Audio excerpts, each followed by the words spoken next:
जय श्री प्रभु जगन्नाथ जी की जय जगन्नाथ।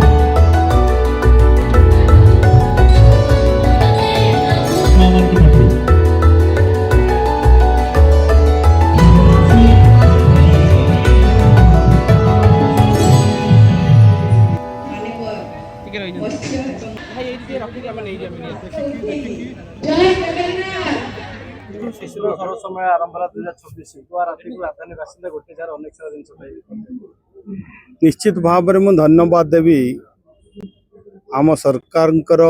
पंचायत राज विभाग एवं ओरमाक्स मिलित भाव में जो भव्य दिव्य शिशिर सरस मेला आरंभ कर आज 10 तारीख आरंभ कर 18 तारीख पर्यंत 9 दिन व्यापी चलो। आर मुख्य उद्देश्य हूँ ग्रामांचल विभिन्न हस्तशिल्परू नहीं विभिन्न कारुकार्य एवं खाइबा गाँव जो से सुस्वादु पदार्थ व्यंजन आज ये 400 ऊर्ध्व स्टल ये करा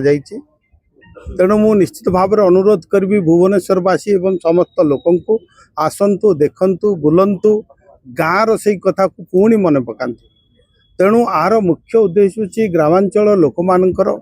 अर्थनैतिक समृद्धि तांकर अर्थनीति विकास एवं जो माने यही सब व्यवसाय करुँच आज ओडिशा बाहर 20 राज्य आसी विभिन्न जो महिला स्वयं सहायक गोष्ठी आसी विभिन्न कारीगर माने आसचंती भितर भाव विनिमय एवं तांको भितर थिबा ज्ञान कौशलर मध्य आदान प्रदान हबो जहाँकि आगो को आउरी सूक्ष्म पदार्थ सूक्ष्म कारीगरी करिवारे सहयोग करिवो। मुझे देखुली विभिन्न जिलार विभिन्न प्रोडक्ट जो वन डिस्ट्रिक्ट वन प्रोडक्ट आज कोरापुटर हल्दी कथा कहतु ए कंधमाल हल्दी कथा कहतु कोरापुट कॉफी कथा कहतु पिपिली चांदुआ कथा कहतु एवं आपणकर कलाहांडीर जो विभिन्न पदार्थ रही बलांगीर आपणकर जो धानर चाउल विभिन्न चाउल से जिले में भल हुए तेणु अनेक कथा ये कराफल कि ये लोक मानकर आसवा किणा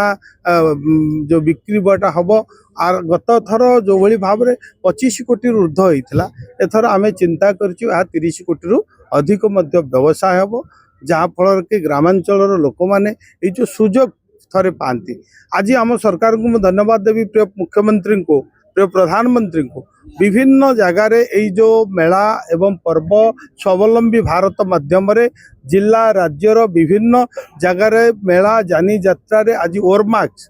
जो बड़ी भाव में तार स्टॉल करी महिला मान को सुजोग दौची निश्चित भाव में महिला मान को आग को जीवाई समाजर मुख्य स्रोत सामिल होगापाई जो सुभद्रा योजना ठू आरंभ कर लक्षपति दीदी बनवारे यही विभाग अनेक आज काम करुचे। तेणु आसतु आम समस्ते उपभोग करवा जो 9 दिन व्यापी चलो आम जो मैंने आसवे निश्चित भाव में को ना को स्टल रु कौन ना कौन जिनस आपण मैंने किणिकी नियंतु पुणी आमर से पुरातन कथा को मन पकातु एवं लोक साहाय्य करतु। धन्यवाद।